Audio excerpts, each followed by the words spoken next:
This is my setup video of the PS5 Digital Edition and the LG C1 55-inch OLED TV. So without further ado, let's kick it off with the unboxing.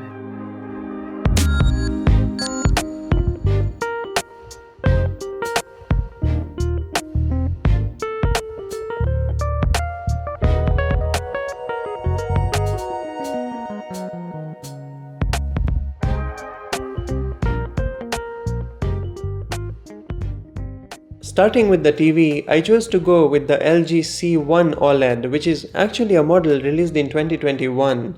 But since its release, it's been topping the lists of the best TV available for gaming, which made me finally pull the trigger on purchasing it to pair it with the PS5. The unboxing was pretty simple. Cutting open the box makes the entire frame slide off the top, revealing all the components within the styrofoam.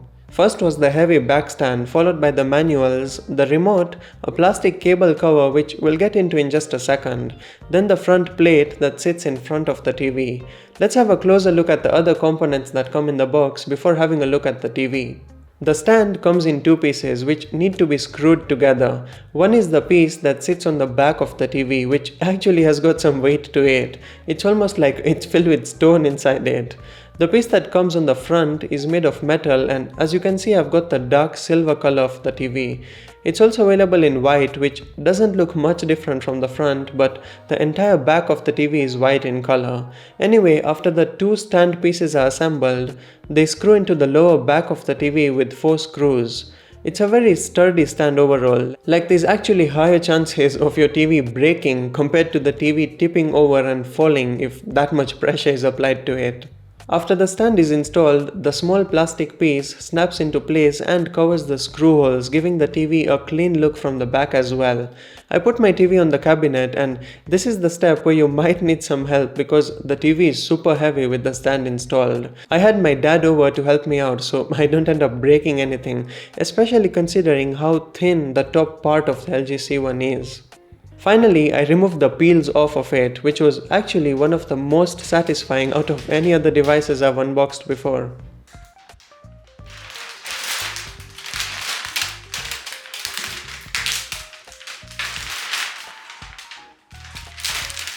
Now that the TV is ready to go, let's get to the PS5.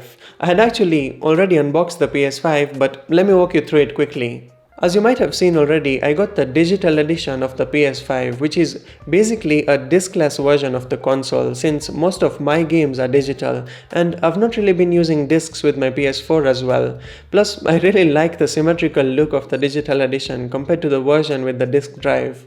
Inside the box, we get to see a white DualSense controller, a USB Type-A to Type-C cable to charge and synchronize the controller, and a power cable for the console, followed by a plastic disc-looking stand which we'll get into. And finally, a HDMI 2.1 cable for all the 4K 120 frames per second goodness that the PS5 is capable of. I also got the midnight color for the DualSense controller and the dual charging station to charge both the controllers conveniently. I just wanted to say that all the cables that come with the PS5 are 1.5 meters in length, which is actually really short according to me, especially for the power cable. So keep in mind that you might need an extension cord to be able to place the PS5 where you want to. Which gets us to the design of the console, and oh man, this thing is big.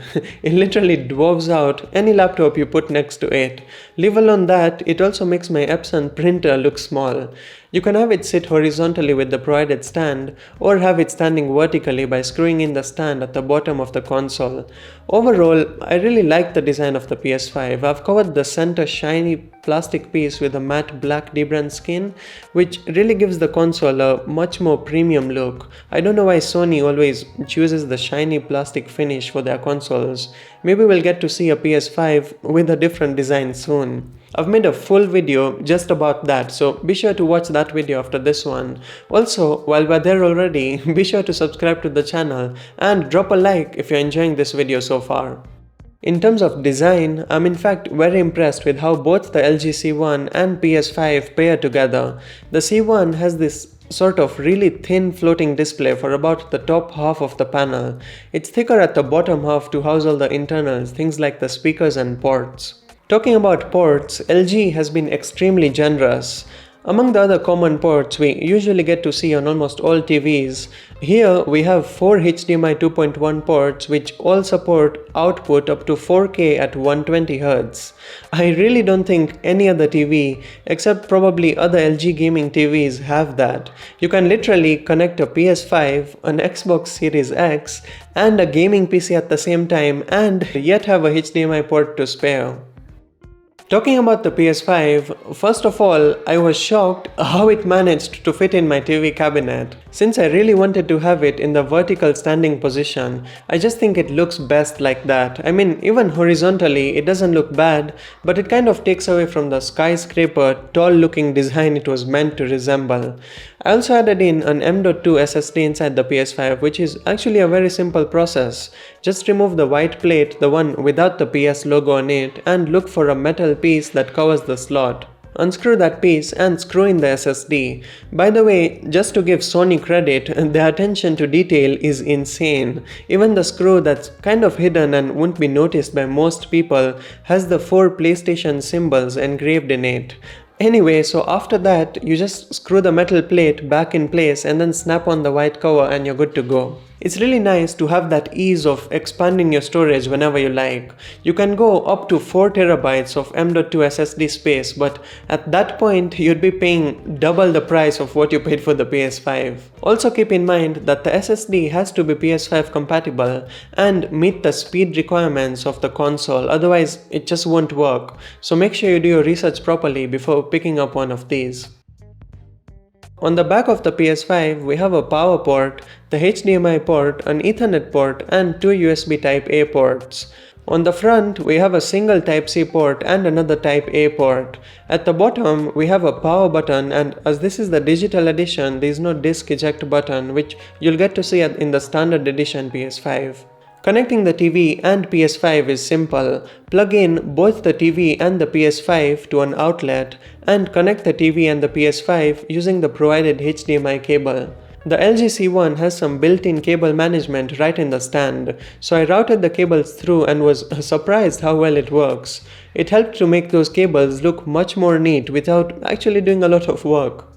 Getting the TV started, it takes you through a simple setup process asking about picture modes, sound modes and such settings, and when completed it tries to look for a signal from any of the HDMI ports. There is also only one remote that comes with the TV and LG calls it the magic remote. I hadn't thought much about the remote when getting the TV, but on first impressions I'm very excited to find out what LG have achieved. It's a Bluetooth connected remote, so there's no need to be pointing towards the TV when using it. And the main feature is that when you give the remote a slight shake, it pops up a pointer on the screen, which makes just using the TV feel so much more interactive. It's like you're using a smartphone. Of course, you can always just turn off this feature, but I've been using it through the settings menus as well as typing on the on-screen keyboard that comes on the TV. It's a very nice feature and for sure we'll get more into it in the full review of the LG C1, where we'll also dive deeper into the picture profiles and other settings of the TV after I've used it for some time. So stay subscribed to the channel to catch that video when it drops soon. Starting the PS5 for the first time plays this really cool animation.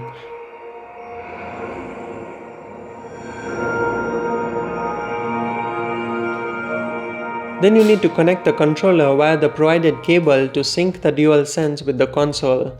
I downloaded a few games to test out the TV and it looks insanely good. This is my first 4K OLED TV, so I've been blown away by the black levels it manages to produce. The colors also pop out from the screen and it's just a very immersive experience, whether you're watching movies, just browsing through the user interface or doing some hardcore gaming. I'll be making full reviews on both the PS5 and the LG C1 where we'll get into all the details because they have a lot more features and it's just a lot to explain in one video, like VRR support and how to make the most out of the TV and the PS5. For now, let's wrap up the video with a cool feature about the LG C1. Whenever you're gaming, take the magic remote and keep tapping the green button on the remote. It's going to display the live stats of the output that it's receiving through the connected HDMI cable, just to make sure that you're gaming at 4K with variable refresh rate up to 120 frames per second always enabled.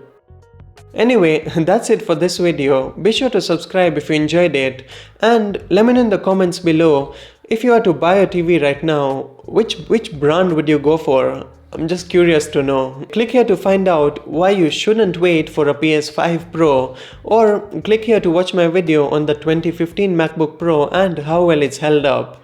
Catch you there.